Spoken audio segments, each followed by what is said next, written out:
ጽንፈኛው የአማራ ባለስልጣናት ቡድን የቅማንትን ጥያቄ አፍኖ ለማስቀረት የቻለውን ሁሉ እያደረገ መሆኑ ተነገረ። የኢትዮጵያ መከላከያ ሰራዊት የብልጽግና መንግስት እንደ ስርዓት በመጠበቅ የተቋቋመለትን ዓላማ ትቶታል ተባለ። የተቋረጠውን የመንግስት ሰራተኞችን ደሞዝ ለመክፈል ከህዝብ ገንዘብ እየለመነ መሆኑን አዲሱ የደቡብ ኢትዮጵያ ክልል ገለጸ። በኢትዮጵያና ኤርትራ መካከል መደበኛ ግልጽና ለህዝብ ተጨባጭ ረብ የሚያመጣ ሰላም ለሁለቱ ሀገራት ይበጃል ያለው የአሜሪካው የሰላም ተቋም የኢትዮ ኤርትራን ውጥረት በአጽንኦት መመልከት ያሻላል። ሰላም ጤና ይስጥልን ውድ የጃኖ ቅማንት ሚዲያ ተከታታዮቻችን እንደምን ቆያችሁ? ይህ የጃኖ ቅማንት ሚዲያ ዘገባ ሰዓታችን ነው። አርዕስተ ዜናዎችን በማሰማት ጀምረናል። ወደ ዝርዝሩ እናልፋለን። አብራችሁን ቆዩ።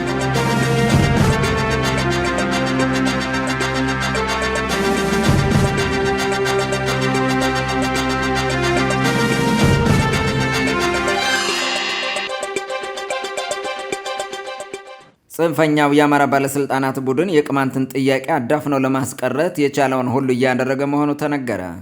ከቅርብ ጊዜ ወዲህ የቅማንትን ጥያቄ ጎንደር ላይ በተደጋጋሚ ለሚያደርጋቸው የሴራ መደስኮሪያ ስብሰባዎቹ የመወያያ አጀንዳ ያደረገው እነ ደሳለኝ ጣሰው የሚመሩት የአማራ መንግስት ባለስልጣናትና ካድሬዎች ቡድን ሁለት ስልቶችን ነድፎ በመንቀሳቀስ የቅማንትን ጥያቄ አፍኖ ለማስቀረት እየጣረ መሆኑን የየስብሰባዎቹ ተሳታፊዎች ለጃኖ ቅማንት ሚዲያ ተናግረዋል።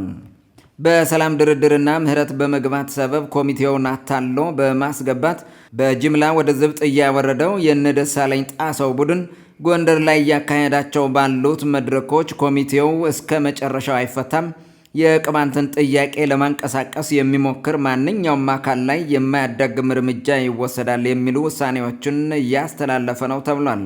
በቅርቡ የቅማንትን ጥያቄ ይደግፋሉ በሚል ጥርጣሬ የጭልጋ ወረዳ 20 የጸጥታ ሰራተኞች ላይ የወሰደው እርምጃ ለዚህ አይነተኛ ማሳያ ነው የሚሉት የቅማንት መብት ተሟጋቾች ከወረዳው ተላላኪ ካድሬዎችና በአካባቢው ከሚንቀሳቀሰው ፋኖ የተባለ ጽንፈኛ ኃይል ጋር ተቀናጅተው ነው ድርጊቱን የፈጸሙት ሲል ተናግሯል። ከ2012 ዓ.ም ጀምሮ የቅማንትን የመብት ጥያቄና ታጋዮችን ለማጥፋት በበርካታ የቅማንት አካባቢዎች ሽፍታ አደራጅቶ በማሰማራት ህብረተሰቡን እያሰቃየ በኮሚቴው ሲያሳብብ የቆየው የአማራው መንግስት ከቅርብ ጊዜ ወዲህ እነዚህን ሽፍታዎች የበለጠ አደራጅቶ የመተማ ቅማንቶችን እንዲያሰቃዩ እያደረገ እንደሚገኝ የመረጃ ምንጮቻችን ለጃኖ ቅማንት ሚዲያ ገልጸዋል። ላለፉት 2 ዓመታት የመተማ ቅማንቶችን እያገተና እየገደለ እንዲያማረር ያደራጁት ነፍሰ ገዳይና ሰው አጋች አረመኔ ቡድን በተደጋጋሚ በቅማንትና አማራ ህዝቦች ላይ በፈጸመው እገታ በ10 ሚሊዮኖች የሚቆጠር ብር መሰብሰቡ ይታወሳል። ከቅርብ ጊዜ ወዲህ ደግሞ የመተማ ወረዳ ጽንፈኛ አመራር ለዚህ የሌባ ቡድን በነፍስ ወከፍ 4000 ብር የወር ደመወዝ ለመክፈል ተስማምቶ በአንዳንድ የአካባቢው የመንግስት ስራዎች ላይ እጀባ ላይ እንዲሳተፍ ማድረጉ ተሰምቷል። ይህ ከመንግስት ጽንፈኞች ጋር እጅና ጓንት ሆኖ የሚሰራው አረመኔ የሽፍታ ቡድን የሌንጫና ጉባኤ ጀጀቢት ነዋሪ ህዝብ በየወሩ 3 ሚሊዮን ብር እያዋጣ እንዲሰጠው በማስገደዱ ገንዘብ መዋጣት መጀመሩን የመረጃ ምንጮቻችን ለጃኖ ቅማንት ሚዲያ ገልጸዋል። ህፃናትን፣ ሴቶችንና አረጋውያንን ሳይቀር እያገተ ከፍተኛ የማስለቀቂያ ገንዘብ በመሰብሰብ ብር በጆንያ ይዞ ሲዞር የከረመው ሽፍታ ይሄን ድርጊቱን የሚቃወሙትን እየረሸነ መምጣቱ ተሰምቷል። የቅማንትን ትግል ቅርቃር ውስጥ ለማስገባት የሚሰራው ጽንፈኛው የአማራ መንግስት ይህ ሰው አጋች የሽፍታ ቡድን በመተማ ቅማንቶች ላይ የፈለገውን እንዲያደርግ ከመፍቀዱም በላይ ደሞዝ ሊቆርጥለት መወሰኑ የአካባቢውን ቅማንት አሰቅቆ ለማፈናቀል እየሰራ ለመሆኑ አይነተኛ ማሳያ ነው ተብሏል። ይህ ጸረ ቅማንት ሰው አጋች ቡድን በአካባቢው የፈረሰውን የመንግስት ስርዓት እንደ መልካም አጋጣሚ ወስዶ ከሰውነት ተራ በወጣ የድንቁርና ጭካኔ እምቦቀቅላ ህፃናትን ሳይቀር ሲያግት መቆየቱ አይዘነጋም። ይህ ቡድን ከወረዳ ጽንፈኛ ባለስልጣናት፣ ከባንዳ አመራሮችና የአገው ሸንጎ ከሚባለው ጥገኛ የፖለቲካ ፓርቲ አመራሮች እንዲሁም በአካባቢው ከሚንቀሳቀስ የአማራ ሽፍታ ጋር በቅርበት እንደሚሰራ የመረጃ ምንጮች አመላክተዋል።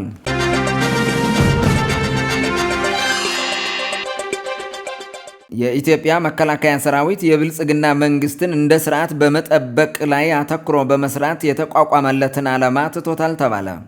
የኢትዮጵያ መንግስት ዛሬ የኢትዮጵያ አየር ኃይል የተቋቋመበትን 88ኛ ዓመት በዓል እያከበረ መሆኑን የተመለከቱ ዜጎች አየር ኃይሉ በተናጠልና መከላከያ ሰራዊቱ በጥቅሉ በኢፌዴሪ ሕገ መንግስት አንቀጽ 87 የተደነገጉትን መርሆች ተጻሮ እየሰራ ሳለ በየጊዜው ባለስልጣናቱ በሆነ ምክንያት እየተገናኙ የሚያንቆለጳጰሱትን ነገር እጅግ አሳፋሪ ነው ብለውታል።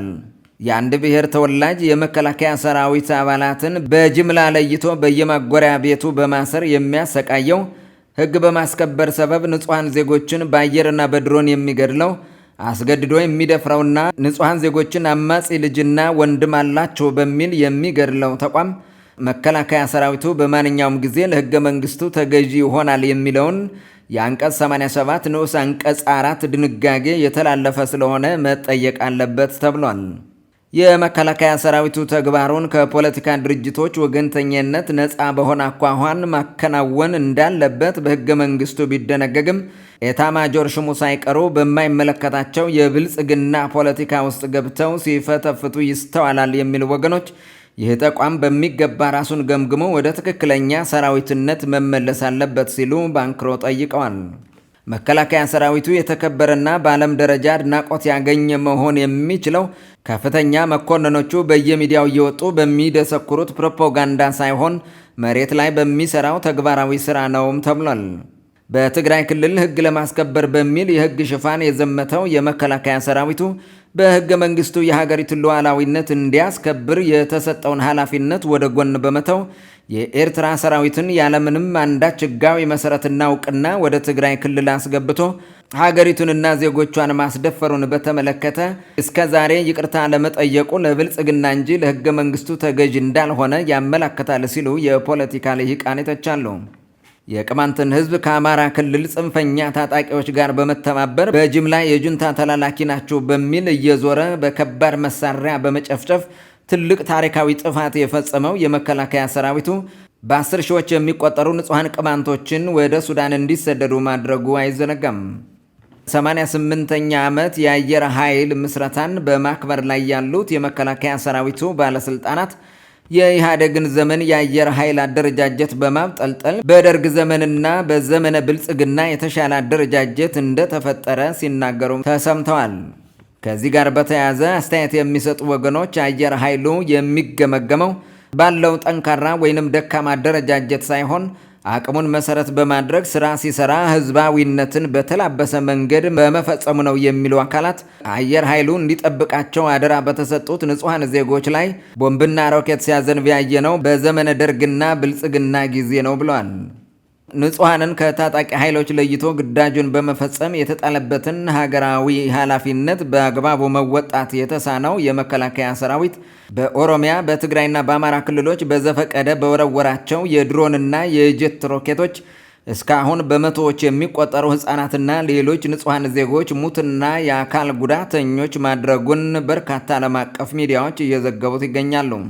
በዘመነ ኢህአዴግም ሆነ በብልጽግና ጊዜ አየር ኃይሉ ህገ መንግስታዊ ግዴታውን ከመወጣት ይልቅ ገዢው ፓርቲ ስልጣኑን እንዳያጣ በመጠበቅ ላይ አተኩሮ እንደሚሰራ የተለያዩ ምሁራንና ፖለቲከኞች የሰላ ትችት ሲያቀርቡ ቆይተዋል። አየር ኃይሉ ንጹሐንን በመደዳ ካጠቃ በኋላ የተመረጡ የጠላት ኢላማዎችን ደመሰስን የሚለው ፕሮፓጋንዳ ከጥቃቱ በላይ ልብ ሰባሪ ነው የሚሉ ወገኖች ዜጎቹን እየገደለ ለማን ነው መንግስትን የሚጠብቀው ሲሉ ይጠይቃሉ።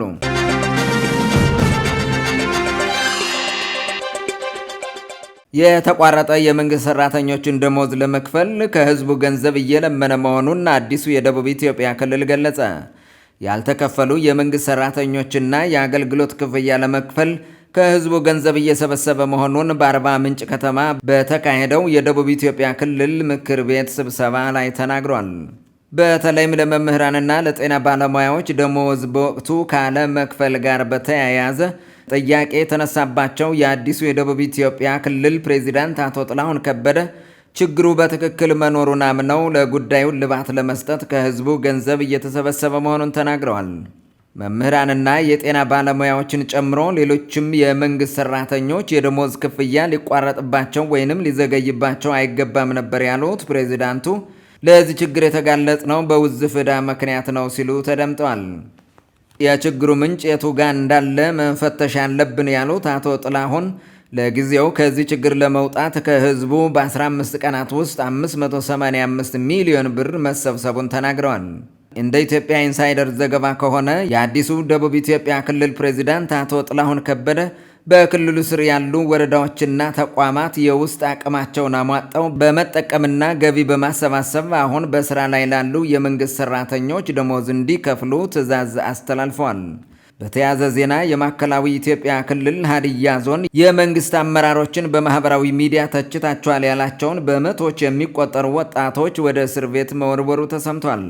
እስሩን አስመልክቶ የጀርመን ሬዲዮ የአማርኛ ድምፅ አነጋገርኳቸው ያላቸው የታሳሪ ቤተሰቦች ወጣቶች ማህበራዊ ሚዲያ በመጠቀም የመንግስት ካድሬን ተችታቸዋል በሚል ብዙዎቹ እየታፈሱ እስር ቤት ገብተዋል፣ ንብረታቸው በጸጥታ አካላት እየተወሰደ ነው ብለዋል። ይህ የጅምላ እስር የተፈጸመው በክልሉ ሀዲያ ዞን ሲሆን እስካሁን ባለው መረጃ ከ270 በላይ ወጣቶች ታስረዋል ተብሏል።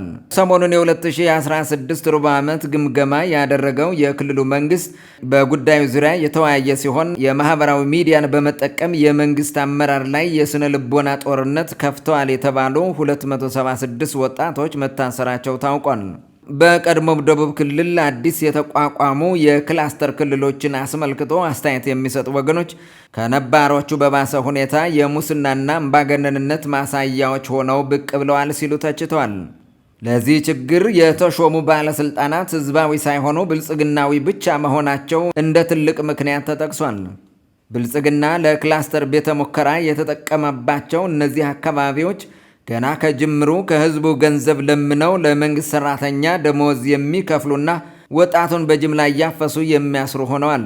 በሌላ በኩል የደሞዝ እጥረቱን አስመልክቶ አስተያየት የሚሰጡ ወገኖች ብልጽግና ሆን ብሎ ይህን እያደረገ ያለው ሌሎች ህዝቦች የክልልነት ጥያቄ እንዳያነሱ ለማድረግና ቢያነሱም የበጀት ችግር ይገጥማቸዋል በሚል ለመከልከል የተዘየደ መላ ነው ተብሏል።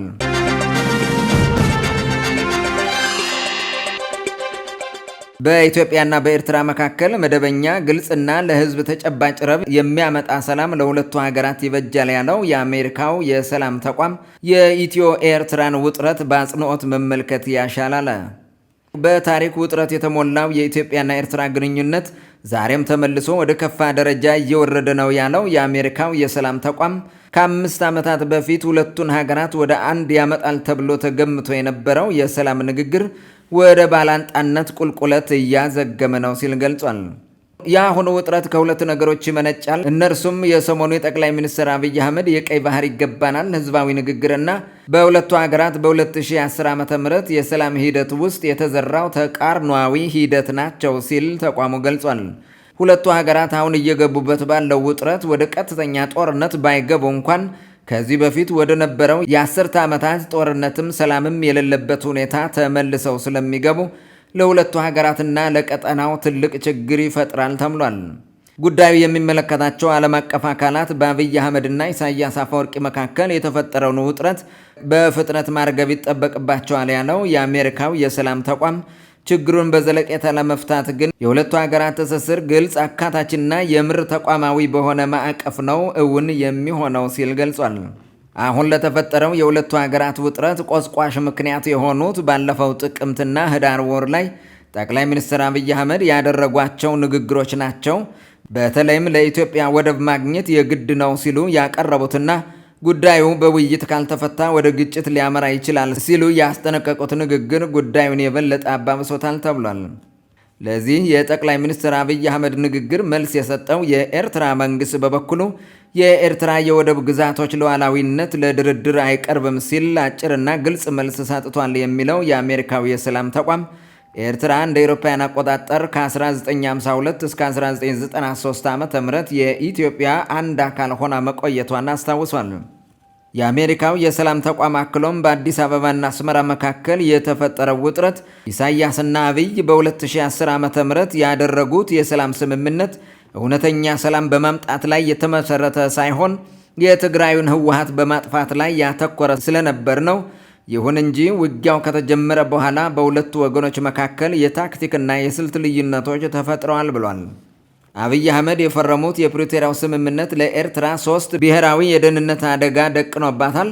እነዚህም የህወሓት መቀጠል፣ ሰፊው የትግራይ ታጣቂ እንደገና መጠናከርና በትግራይና አዲስ አበባ መካከል ስልታዊ ወዳጅነት እየጠነከረ መምጣት ነው ተብሏል።